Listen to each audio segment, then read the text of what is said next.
Hello বন্ধুরা, DJ Rajib sound YouTube চ্যানেলে আর একটা নতুন ভিডিওতে তোমাদের সকলকে স্বাগতম। দেখতেই পাচ্ছেন চলে এসেছি আবার একটা নতুন ভিডিও নিয়ে। সবচেয়ে বড় ক্লারির নতুন 15 ইঞ্চি মার্কেটে খুব তাড়াতাড়ি আসছে। আজকে হচ্ছে বক্স তৈরির কাজ চলছে, আজকে হচ্ছে তার প্রথম দিন। তো দেখতে থাকুন কিভাবে কাজ হচ্ছে না হচ্ছে, সমস্ত আপডেট পেয়ে যাবেন আমাদের এই চ্যানেলে।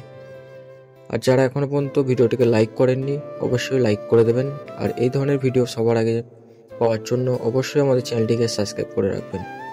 চলুন তাহলে ভিডিওটা শেষ পর্যন্ত দেখতে থাকুন।